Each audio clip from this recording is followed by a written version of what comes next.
Om Swastiastu. Baik, terima kasih atas kesempatan yang diberikan kepada kelompok kami pada perkuliahan kewirausahaan pada hari ini, di mana kami dari kelompok 12 dari Rombel 2 akan membahas mengenai materi mengevaluasi dan mengendalikan usaha. Sebelum itu, izinkan kami memperkenalkan anggota kelompok kami terlebih dahulu. Anggota kelompok 12 yaitu yang pertama ada Nimade Ewi Gentari dengan NIM 2013 011041 dari kelas 3B. Yang kedua ada Kadek Jayanta dengan NIM 2013 011052 dari kelas 3A. Dan ada Putu Paramita Manik Valeri dengan NIM 2013 011065 dari kelas 3A. Nah, pada kesempatan kali ini, di mana kelompok kami akan membahas yaitu yang pertama, pengertian dan tujuan evaluasi usaha, yang kedua yaitu pengertian pengendalian kinerja, dan yang ketiga ada tahapan-tahapan pengendalian kinerja. Selanjutnya, kita akan membahas mengenai pengertian evaluasi usaha. Evaluasi usaha adalah suatu aktivitas untuk melakukan analisis kinerja suatu usaha bisnis. Prinsip dasar utama evaluasi usaha yaitu membandingkan rencana usaha yang sudah dibuat sebelum kegiatan dimulai dengan apa yang sudah dicapai pada akhir masa produksi. Sebuah usaha dapat dikatakan berhasil jika usaha tersebut bisa memenuhi kewajiban membayar bunga modal, upah tenaga kerja luar, alat-alat luar yang digunakan, serta sarana produksi yang lainnya, dan juga termasuk kewajibannya pada pihak ketiga. Selanjutnya, tujuan evaluasi usaha adalah untuk mengetahui sampai sejauh mana tingkat keberhasilan pelaksanaan usaha, apakah usaha tersebut sudah berjalan sesuai dengan apa yang direncanakan, dan memberikan hasil seperti apa yang sudah diharapkan. Selanjutnya, kita akan membahas mengenai pengendalian kinerja. Proses pengendalian adalah suatu proses untuk menjamin terrealisasinya tujuan perencanaan.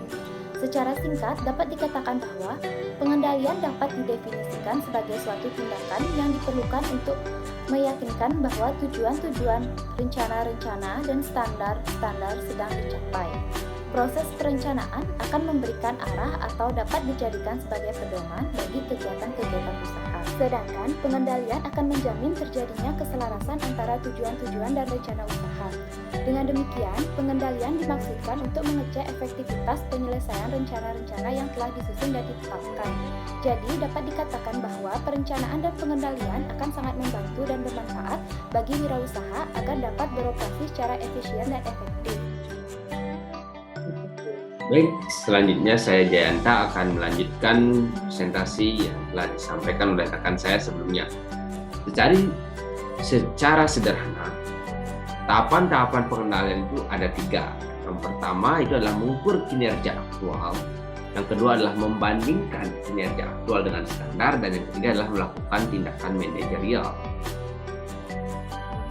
Mengukur kinerja aktual atau aktual kinerja ini didasarkan atas informasi yang tersedia dari berbagai sumber, mulai dari pengamatan, laporan statistik, laporan lisan, maupun laporan tertulis. Pengukuran pada kinerja ini haruslah bersifat objektif berdasarkan fakta dan temuan, tidak boleh memasukkan perasaan ke dalam pengukuran kinerja ini. Jika adanya unsur perasaan, tentu hasil pengukuran yang dilakukan itu tidak akan sesuai dengan apa yang terjadi di lapangan, sehingga hasil evaluasinya pun tidak memberikan solusi. Catatan yang paling penting di sini adalah pengukuran ini merupakan langkah pertama perbaikan atau improvement. Dengan adanya pengukuran kinerja, ini akan memberikan informasi terhadap usaha kita mengenai situasi dan posisi relatif terhadap target, atau mengetahui apakah rencana dan aktivitas telah secara optimal dijalankan. Itu bisa kita ketahui melalui pengukuran kinerja aktual ini. Ada pun beberapa proses yang harus dilaksanakan dalam pengukuran kinerja. Yang pertama itu adalah penentuan sasaran. Siapa saja yang disasar dalam pengukuran kinerja ini? Karyawan, konsumenkah, produsen, itu perlu dipikirkan. Segimana yang ingin kita ukur dan segimana yang ingin terus kita perbaiki itu harus ditimbun. Yang kedua, penentuan standar kinerja. Misalkan Di dalam suatu produksi, kita ingin menetapkan standar kinerjanya setiap orang menghasilkan 5 produk. Jadi target standar kinerja itu harus bisa terpenuhi. Dan yang ketiga adalah penentuan metode dan pelaksanaan penilaian. Baik penilaian melalui angket, penilaian melalui hasil observasi itu perlu diatur dan perlu dipersiapkan dengan matang sehingga hasil pengukuran kinerja itu dapat baik dan optimal dalam menjadi solusi bagi perusahaan agar lebih baik lagi. Dan yang terakhir adalah evaluasi penilaian. Jadi dari berbagai sasaran yang sudah ditunjuk, kemudian standar kinerja yang sudah dibentuk dan metode pelaksanaan yang telah dipilih, tentu proses terakhir adalah evaluasi penilaian, memberikan penilaian, kemudian memberikan solusi bagi lini-lini yang masih lemah sehingga kita perlu mengembangkannya. Kemudian pada tahap kedua itu haruslah adanya membandingkan kinerja aktual dengan standar. Hal ini dapat ditentukan karena langkah ini juga adalah langkah yang sangat penting. Langkah penetapan standar dan langkah pengukuran kinerja itu merupakan langkah yang bisa dianggap sebagai bagian dari persiapan. Sedangkan langkah perbandingan ini merupakan langkah aktif yang harus dikerjakan oleh manajemen. Proses pengendalian dan pengawasan adalah suatu upaya yang sistematik untuk menetapkan kinerja standar pada perencanaan untuk merancang sistem umpan balik informasi untuk membandingkan kinerja aktual dengan standar yang telah ditentukan. Untuk menentukan apakah telah terjadi suatu penyimpangan tersebut serta untuk mengambil tindakan perbaikan yang diperlukan untuk menjamin bahwa semua sumber daya yang telah digunakan itu efektif atau efisien mungkin. Guna mencapai tujuan perusahaan, kita perlu melakukan perbandingan kinerja aktual.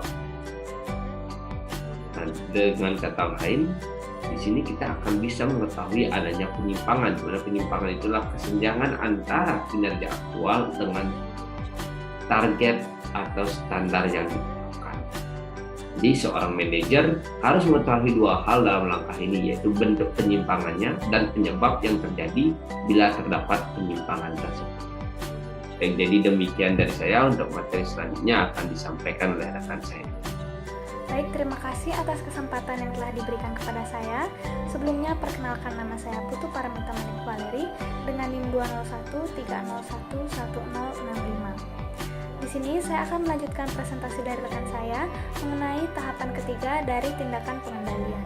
Tahapan ketiga dari tindakan pengendalian adalah melakukan tindakan manajerial. Tindakan manajerial ini diambil dalam rangka menjaga agar kinerja aktual sesuai dengan kinerja standar yang telah ditetapkan. Tindakan manajerial yang konsisten dan tepat akan mengarahkan perusahaan ke situasi pengendalian yang ketat. Nah, situasi pengendalian yang ketat ini akan meningkatkan kepastian suatu usaha dalam mencapai tujuan usahanya atau dikatakan sukses dalam berusaha. Aktivitas manajerial dapat berupa pembatasan perilaku, peninjauan ulang tindakan, dan juga pertanggungjawaban tindakan. Yang pertama ada pembatasan perilaku. Pembatasan ini dapat berupa pembatasan fisik seperti mengunci ruangan dan meja kerja sampai dengan sistem keamanan software dan elektronik. Adapun pembatasan administrasi seperti pembatasan terhadap pengambilan keputusan yang harus sesuai dengan persetujuan organisasi yang lebih tinggi. Yang kedua adalah peninjauan ulang. Hal ini dilakukan utamanya pada hal yang mengalokasikan sumber daya yang besar sehingga sangat berpengaruh terhadap kesuksesan perusahaan. Pengendalian yang ketat dapat dicapai apabila peninjauan ulang yang dilakukan sering, detail, dan juga andal.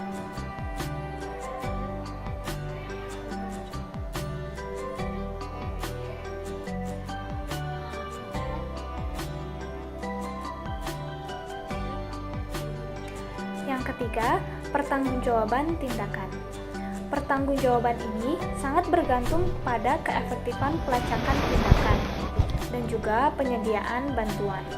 Aktivitas manajerial dalam pengendalian dilakukan pada tahap masukan, proses, dan juga keluaran.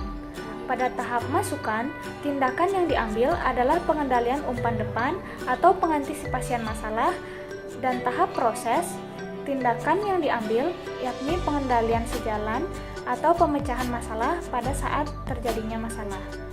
Dan yang terakhir, pada tahap keluaran, tindakan yang diambil adalah pengendalian umpan balik atau pemecahan masalah sesudah masalah tersebut terjadi. Apabila terjadi penyimpangan dari kinerja terhadap standar yang telah ditetapkan, terdapat 3 kemungkinan hal yang dilakukan oleh manajer. Yang pertama, tidak melakukan apa-apa. Hal ini dipilih manakala manajer ingin lebih mengamati atau mengobservasi kinerja, dan apabila penyimpangan yang terjadi masih dapat ditoleransi. Yang kedua, mengoreksi kinerja yang sesungguhnya atau kinerja aktual. Hal ini dilakukan untuk mengoreksi dan upaya perbaikan untuk kembali menuju kepada standar. Yang ketiga, ada merevisi standar. Hal ini dilakukan apabila penyimpangan yang terjadi diakibatkan dengan adanya permasalahan pada standar yang telah ditetapkan. Contohnya, standar kinerja yang kurang relevan atau tidak realistis. Baik, sekian presentasi dari kelompok kami. Mohon maaf apabila ada kesalahan ataupun kekurangan. Kami ucapkan terima kasih telah menyaksikan video kami.